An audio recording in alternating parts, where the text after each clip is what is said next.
오늘 말씀은 그리스도인으로서 국가와 정치에 대해서 어떤 관점을 가져야 하는가 하는 조금은 무겁고 또 민감한 주제이죠.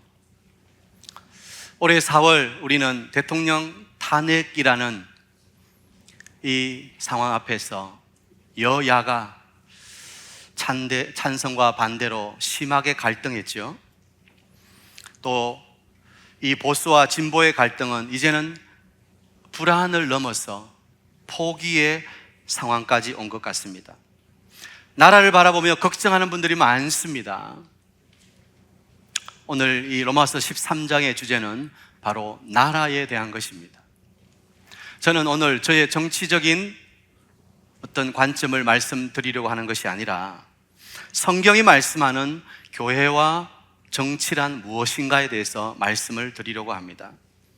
여러분, 세상 권력에 대해서 성경은 뭐라고 말씀합니까? 바울은 우리의 시민권은 하늘에 있다, 그렇게 말했죠.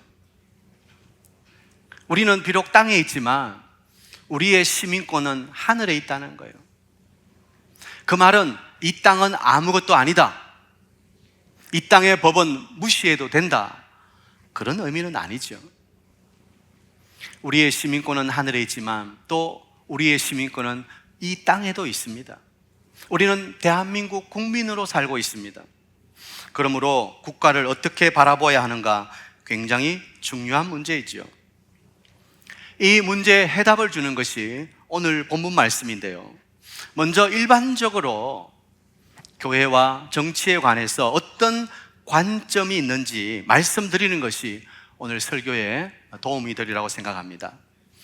교회가 정치에 어떤 자세를 취해야 하는 것은 오래전부터 논쟁을 일으킨 주제입니다. 교회와 국가의 정치, 크게 두 가지 측면으로 말씀드릴 수 있을 것입니다. 하나는 정교 일치론입니다. 교회가 국가의 정치에 대해서 깊숙하게 간섭하고 함께 해야 된다는 거예요. 반대로 교회가 국가의 정치에 대해서는 간섭하면 안 된다는 정교 분리론도 있습니다. 자, 그러면 성경은 어디에 가까워요? 사실 성경은 정교 분리론에 가깝습니다. 그런데 이 분리라는 말이 조금 문제가 있습니다. 우리가 사회 속에 살다 보면 이 세상 정치와 전혀 무관하게 살 수는 없는 것이죠. 사회적으로 중요한 이슈가 있을 때 나는 그냥 중립이야, 나는 이것도 아니고 저것도 아니고, 나는 보수도 아니고 진보도 아니고, 나는 여도 아니고 야도 아니고 그냥 중립이야, 이렇게 말하는 것도 일종의 정치적인 행위라고 할 수 있습니다.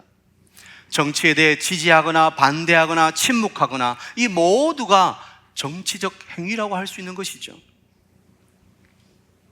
그러니까 우리는 정치에 자유로울 수 없다는 거예요. 우리 모두는 정치적일 수밖에 없다는 거예요. 그래서 정교 분리라는 말보다는 정교 구분이라는 말이 더 옳다고 합니다. 어떤 책을 보니까 그 이유를 이렇게 설명했습니다. 정치와 종교는 일단 서로 구분되어야 한다. 서로의 영역에 직접적으로 개입하는 일은 삼가야 한다.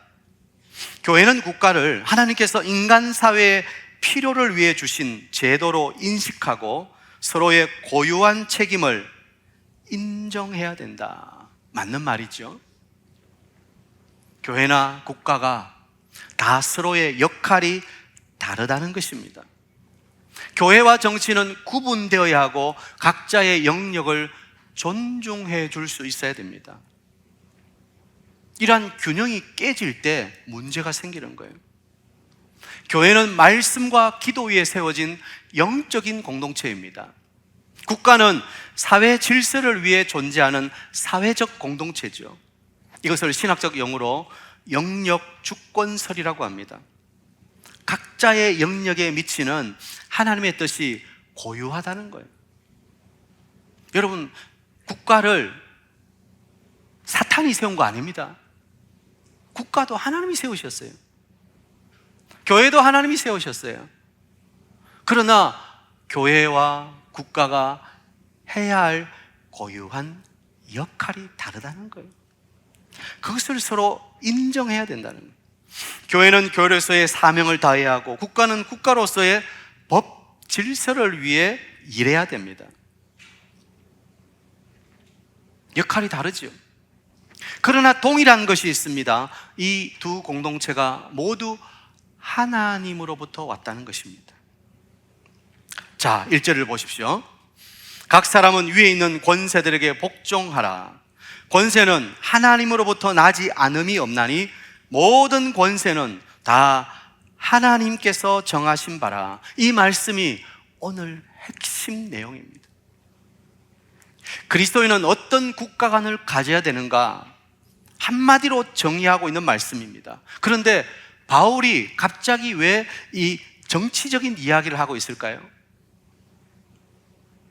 지금까지 바울은 믿음으로 받은 구원에 대해서 이야기하다가 12장에 와서 그 구원받은 성도는 예배적인 삶을 살아야 되고, 그리고 교회에서 함께 영적인 공동체를 이루고 서로 간에 아름다운 사랑의 관계를 가져야 된다고 말했지요.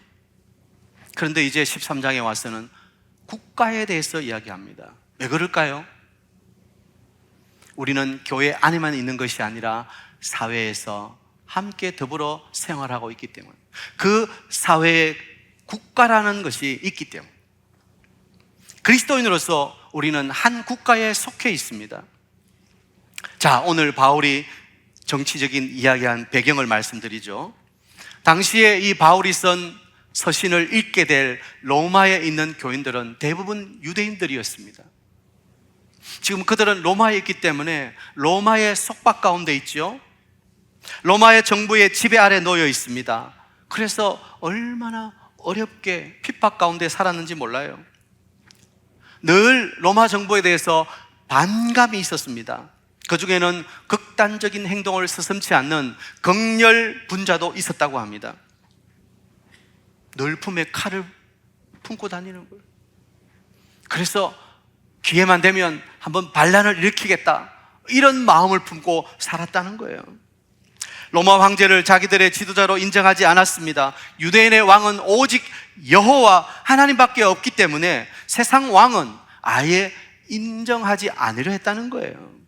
나아가 로마 정부에 세금을 바치는 것도 거부하였습니다. 이런 시대적 상황 가운데서 바울은 본문을 시작하고 있다는 거예요. 뭐라고요? 각 사람은 위에 있는 권세에게 복종하라. 한마디로 로마 정부가 아무리 그들을 핍박하고 박해하고 악하게 한다 할지라도, 그래서 그들이 고난 가운데 비참한 현실을 살고 있지만 위에 있는 권세는 하나님이 주신 것이기 때문에 인정하고 순종하라는 거예요. 이 말은 오늘 우리에게 거북하게 들릴 수 있습니다. 좋은 지도자라면 순종하지 않을 이유가 없죠. 그러나 권위주의로 가득하고 독재적인 지배욕이 강한 지도자에게 복종하고 싶진 않아요. 그런데 성경이 뭐라고 말씀합니까? 지난주일 말씀하신 것처럼 원수 갚는 것은 내 손에 있는 게 아니라는 거예요. 원수는 누가 갚아주신다고요? 하나님이 갚아주신다고요. 그것은 개인과의 관계뿐만 아니라 국가 간의 관계에서도 똑같이 적용된다는 거예요. 하나님께서 모든 권세의 주인이시기 때문에 우리는 그것을 인정하고 그 권세 아래 있어야 된다는 거예요. 우리나라를 보면 지난 반세기 동안 많은 대통령들이 지나갔죠. 우리가 그분들을 생각할 때 다 인정하고 받아들일 수 없는 분도 사실 있습니다. 지금 위에 계신 분도 이야기하려면 할 말이 많지요. 그러나 분명한 것은 우리나라의 지도자를 주신 분이 누구라고요? 하나님이라는 사실입니다. 만약에 하나님과 관계없이 자기가 잘나고 자기가 똑똑해서 그 자리에 앉아 있다면 모든 역사의 주인 되시는 하나님은 어디 계시는 것입니까? 하나님은 이 땅의 역사도 주관하고 계시는 거예요. 하나님은 모든 역사의 주인이신 거예요. 다시 1절을 보면 권세는 하나님으로부터 나지 않음이 없나니 모든 권세는 다 하나님께서 정하신 바라. 여러분 아멘이십니까? 성도들은 말씀에 아멘 해야 되는 거예요. 그것은 나의 정치적인 신념과 다른 거예요. 오늘날 흔히 교회 안에 신앙보다도 신념이 앞설 때가 있습니다. 그래서 교회에 여러 가지 어려움들이 야기되지요. 여러분 꼭 기억해야 될 것은 나의 생각과 나의 신념을 앞세울 것인가, 신앙이 앞장설 것인가, 우리는 그것을 결단할 수 있어야 됩니다. 모든 권세의 기원이 하나님이라는 사실을 우리는 믿어야 되는 것입니다. 제가 볼 때는 심지어 저 위에 누구죠? 북한에 있는 정권도 하나님이 허용하신 거예요. 아니, 하나님께서 왜 저렇게 악랄하고 하나님이 없다고 하는 저 무신론, 저 공산주의, 저 사람을 하나님이 저 자리에 앉혀놓으셨을까? 정말 하나님 이해할 수가 없네. 그래요. 참 이해하기 어려워요. 그러나 결론적으로 우리가 믿어야 되는 것은 하나님이 허락하지 않으면 안 된다는 거예요. 여러분 욥기서 말씀을 아시죠? 사단이 욥을 해하려고 합니다. 그런데 사단 마음대로 할 수 있는 게 아니에요. 누가 허락하셨어요? 하나님께서. 그것은 하나님께서 시험하신 것이 아니라 사단이 시험할 수 있도록 하나님은 허용해 주신 것이죠. 이런 것들을 볼 때 아무리 악한 정권이라 할지라도 하나님의 손에서 나오지 않은 것이 없다는 것을 우리는 믿어야 되는 거예요. 모든 권세가 하나님께로부터 왔다는 신적 권위를 인정하는 것이야말로 진정한 신앙의 삶이라는 거예요. 여러분 한번 생각해 보세요. 한 나라의 통치자를 하나님이 세워주셨다는 것은 그냥 나의 감정으로, 나의 지식으로 받아들일 문제가 아니에요. 그건 믿음으로 받아들여야 될 문제예요. 성경이 그렇게 말씀하고 있기 때문에 모든 권세는 하나님의 손 안에 있다는 거예요. 다니엘서 4장 32절을 보면 지극히 높으신 이가, 하나님이시죠, 사람의 나라를, 이 땅의 국가입니다, 사람의 나라를 다스리시며 자기의 뜻대로, 하나님 뜻대로 그것을 누구에게든지 주시는 줄을 알아야 된다는 거예요. 하나님의 뜻대로 누구에게든지 이 땅의 나라를 주신다는 거예요. 모든 권력의 원천이 하나님으로부터 왔다는 사실을 인정할 때 우리는 그 하나님을 신뢰할 수밖에 없는 거예요. 그리고 그 권위에도 순종해야 되는 거예요. 베드로전서 2장 18절을 보면 이런 말씀이 있습니다. 사환들아, 범사에 두려워함으로 주인들에게 순종하되 선하고 관용하는 자들에게만 아니라 또한 까다로운 자들에게도 그리하라. 내가 좋아하는 사람만, 저 사람은 어느 당이니까, 또는 보수니까, 진보니까, 내가 좋아하는 사람만 좋아할 수 있다면 그건 진짜 사랑이 아니죠. 내가 싫어하는 사람까지도 사랑할 수 있을 때 이것이 진짜 그리스도인의 삶의 태도이고 그것이 그리스도인의 국가관이라는 성경적인 국가관이에요. 사랑하는 성도 여러분, 오늘날 이 시대에 성도들 가운데서도 여러 가지 정치적인 신념이 다를 수 있습니다. 다른 것은 다른 것으로 인정해야 돼요. 그러나 그 신념이 신앙을 압도해버리지 않도록 우리 믿음의 사람에 있어서 흔들리지 말아야 될 것은 신앙이에요. 그 신념 때문에 신앙이 왔다 갔다 하면 안 되는 거예요. 우리 사역동교회 성도님들은 흔들리지 않는 바른 신앙을 가지고, 그리고 그 신앙이 여러분의 신념을 컨트롤할 수 있게 되기를 축복합니다. 여러분, 우리 예수님을 보세요. 예수님은 세상 권력에 대해서 어떤 태도를 취하셨습니까? 예수님은 로마 총독이던 빌라도에게 끌려가서 재판을 받으시죠. 이 재판은 불법 재판입니다. 그럼에도 불구하고 재판정에 서신 예수님은 내가 유대인의 왕이냐, 내가 너를 놓을 권세도 있고 십자가에 못 박을 권세도 있다 라고 말하는 빌라도 앞에서 어떻게 반응하십니까? 예수님은 위에서 주지 아니하셨다면 나를 해할 권세가 없을 것이다, 이렇게 말씀하십니다. 이것을 현대인 성경으로 조금 더 쉽게 번역해 보면, 하나님이 주시지 않았다면 나를 해할 권한이 너에게는 없었을 것이다. 비록 불법 재판을 하는 빌라도지만 예수님은 그 권력이 하나님의 손으로부터 나왔다는 것을 인정하신 거예요. 자, 잘 들으세요. 예수님은 지금 빌라도를 인정하신 것이 아니라, 지금 빌라도가 하는 이 불법적인 재판을 인정하신 것이 아니라, 그 모든 권력이 하나님으로부터 나왔다는 것을 인정하신 것입니다. 우리나라 정치인들을 볼 때 참 마음에 안 들 때가 많아요. 너무 쉽게 불법을 행하고 백성을 위한 정치가 아니라 자기 이속을 차리는 그런 꼼수의 정치를 하는 것을 우리가 볼 때가 많아요.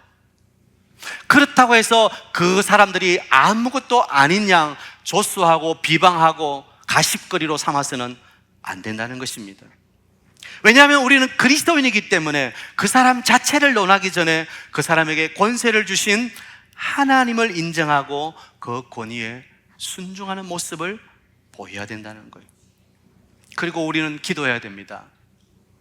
그 위에 있는 권세가 하나님의 거룩한 뜻을 드러내는 도구가 될 수 있도록 기도해야 됩니다.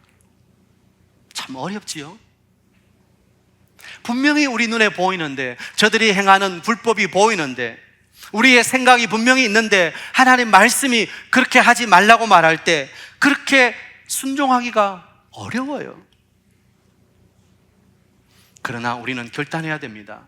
내 생각과 내 정치적인 신념에 의해서 행동할 것인가, 아니면 하나님이 말씀하시는 말씀에 따라 순종할 것인가.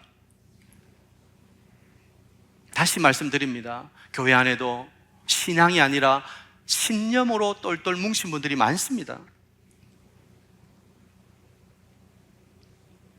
자기의 신념이 무조건 옳다는 거예요.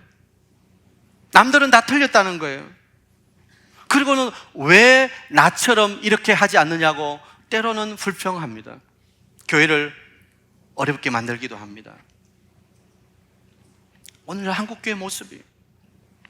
그러나 우리가 분명히 기억해야 될 것은, 하나님의 절대 주권과 성경의 권위가 무너지면 모든 것이 무너진다는 거예요.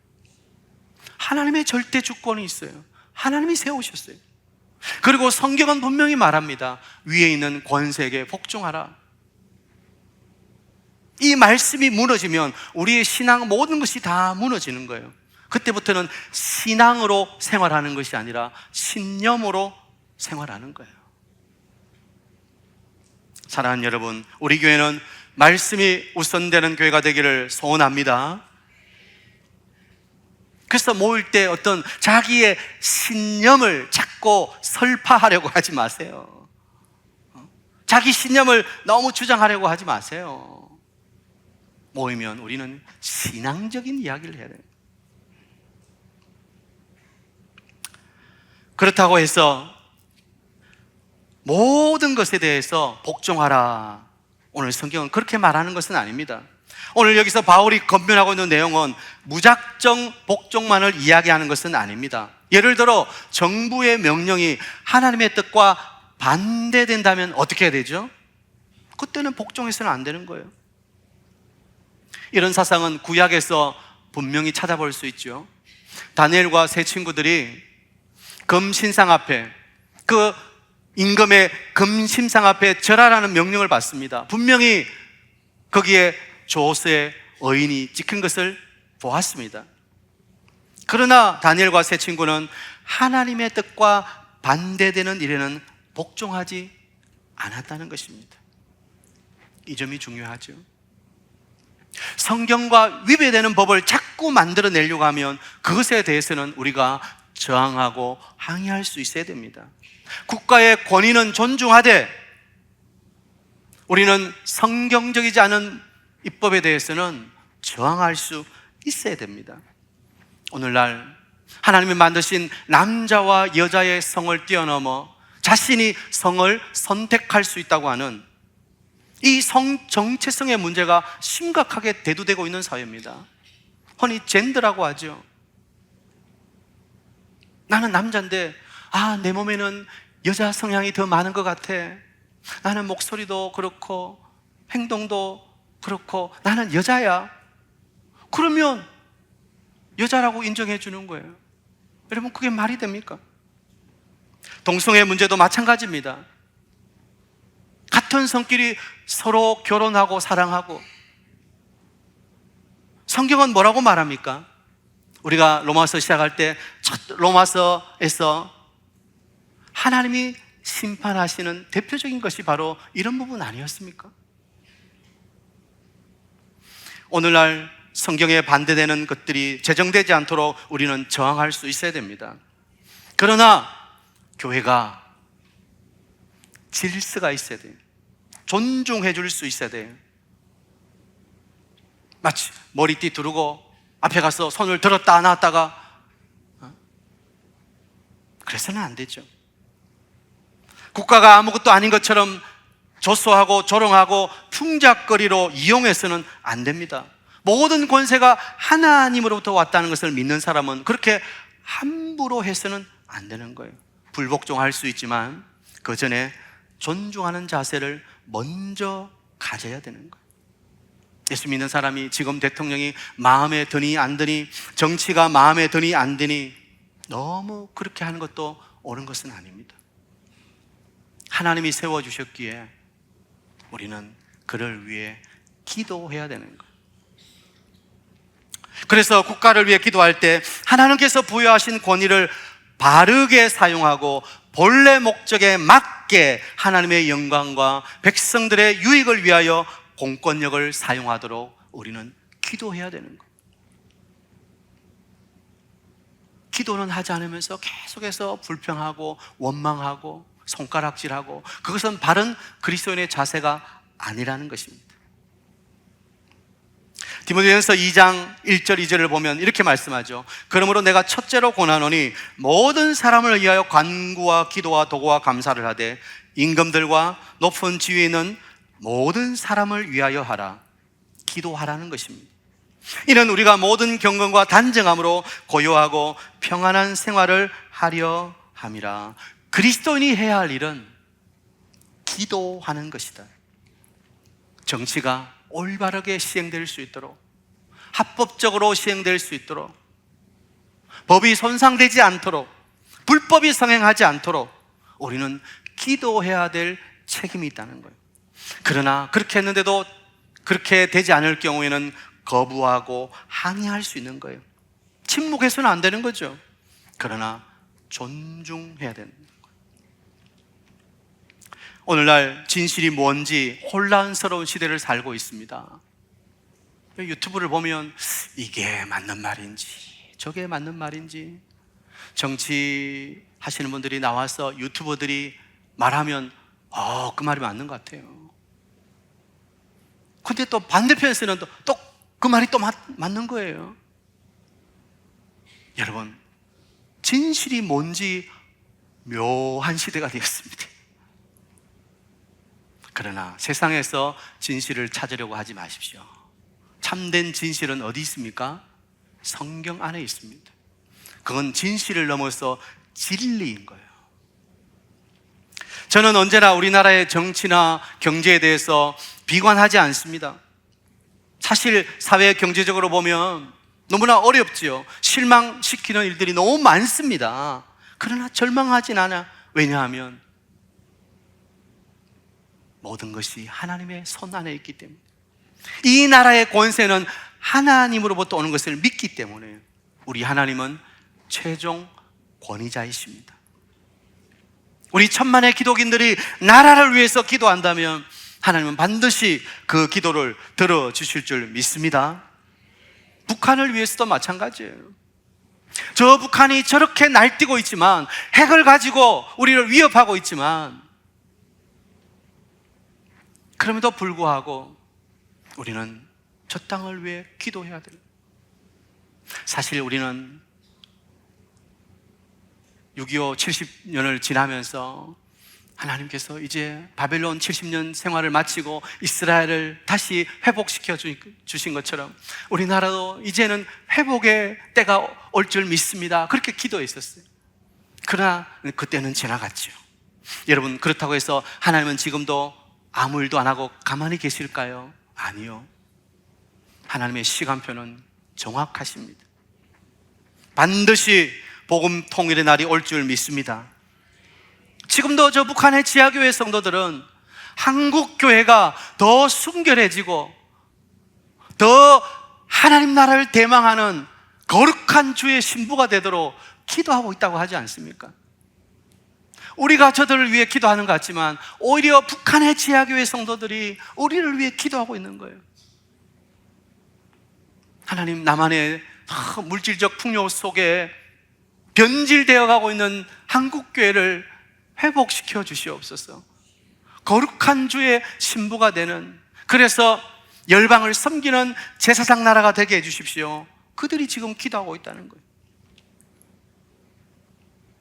모든 역사의 주인이신 하나님께서 그들의 눈물의 신음소리를 들으시고 남과 북이 복음 안에 하나 되는 통일의 날, 그래서 열방을 섬기는 제사장의 나라로 우뚝 설 그날이 반드시 올 것입니다. 우리 믿음의 성도들은 그런 꿈을 가지고 기도할 수 있어야 되는 거예요. 오늘의 현실만을 바라보면서 그냥 비관하고 절망해서는 안 되는 것입니다. 오늘날 그 어느 때보다도 자신의 주장을 내세우면서도 상대방의 권위는 인정하지 않으려고 하는 그런 시대를 우리는 살고 있습니다. 너무 다 개성이 강해요. 좀처럼 타인의 충고를 들으려고 하지 않습니다. 그러나 우리가 분명히 알아야 되는 것은 권위가 무너지면 세상이 어떻게 될까요? 권위는 존중되어야 되는 거예요. 권위주의는 나쁜 것이지만 권위는 꼭 필요한 거예요. 하나님은 세상을 창조하시고 이 세상을 질서 있게 하셨습니다. 우리 하나님은 어지러움의 하나님이 아니라 질서의 하나님이십니다. 질서라는 것이 얼마나 중요한지 몰라요. 여러분, 내 마음에 좀 들지 않더라도 내 마음이 인정하는 것이 아니라 성경 하나님이 말씀이 인정하는 것이 무엇인지에 귀를 기울이십시오. 하나님은 질서를 원하십니다. 비록 불법을 행하고 또 악을 행하는 권세라 할지라도 하나님이 그들을 세우셨다는 것을 우리는 인정해야 되는 거예요. 그러나 그들이 계속해서 성경적이 않은 잘못된 길로 갈 때 우리는 불복종할 수 있습니다. 항의해야 됩니다. 그러나 그것도 질서 있게 존중하면서 해야 됩니다. 그것이 그리스도인의 품격이기 때문에. 무엇보다 기도하십시오. 하나님은 우리의 기도에 응답하시는 분이십니다. 말씀을 마무리하겠습니다. 정치 문제, 그리스도인이 관심을 가져야 됩니다. 교회가 한 목소리를 낼 때는 내야 됩니다. 하지만 그것 때문에 쉽게 형제를 정죄해서는 안 됩니다. 너는 왜 내가 좋아하는 그 사람을 좋아하지 않고 왜 내가 좋아하는 당을 지지하지 않느냐? 그러면서 손가락질하면 그것은 교회를 나누는 것입니다. 그리스도의 몸을 찢는 것입니다. 그것은 죄입니다. 교회는 정치 마당이 아닙니다. 교회는 하나님의 거룩한 공동체입니다. 그러므로 나와 다른 것을 인정하고 다르기 때문에 틀린 것이 아니라 그것을 신앙 안에서 모두 하나로 재해석할 수 있는 믿음이 우리에게 있어야 되는 거예요. 제가 부교육자로 섬겼던 한 교회에서는 거기도 사랑방 모임을 하는데 그 사랑방 안에 두 정치인이 계셨어요. 쉽게 말하면 한 분은 여당이고 한 분은 야당이에요. 그때 이제 민주당이었죠. 한 분은 민주당 국회의원이고 한 분은 여당의 국무위원, 그러니까 교육부 장관이셨어요. 그런데 이 두 분이 서로 다른 정치적인 노선이잖아요. 그런데도 그 사랑방 안에서 얼마나 재밌게 사랑방 모임을 하시는지요. 참 보기가 너무 좋아요. 물론 그분들이 이제 여의도 가서는 어떻게 하시는지는 잘 모르겠어요. 서로 뭐 또 당이 다르기 때문에 뭐 다를 때도 있겠죠. 그러나 교회 안에서 서로 위로하고 격려하고 함께 기도하고 얼마나 아름다운 모습인지. 여러분, 우리 교회는 거룩한 하나님의 공동체입니다. 서로 정치적인 어떤 방향이 다르고 신념이 다를 수 있습니다. 그게 틀린 게 아닙니다. 그러나 우리는 신앙으로 뭉쳐야 해요. 신앙으로. 우리는 말씀에 순종하며 살아가는 그리스도인입니다. 우리는 정치인이 아니에요. 우리는 그리스도인이에요. 우리 사역동교회가 함께 나라와 민족을 위해서 기도할 수 있기를 바랍니다. 이 땅에 권세를 주신 하나님을 인정하고 하나님을 신뢰하며 사는 것, 그것이 참 그리스도인의 국가관인 것입니다. 오늘 예배에 참여한 우리 모든 성도님들이 듣기에 조금 자신의 성향과 다르다고 생각하는 분도 있을 수 있습니다. 그러나 이것이 성경입니다. 이것이 하나님의 말씀입니다. 다른 것을 인정하고 성경적인 국가관을 가지십시오. 그리고 나라와 위정자들을 위해서 기도하는 여러분 되시기를 축복합니다. 하나님께서 이 나라의 주인이십니다. 하나님께서 우리의 기도를 들으시고 이 조국 대한민국을 반드시 아름답게 인도하시고 열방을 섬기는 나라로 하나님이 우뚝 세워주실 줄 믿습니다.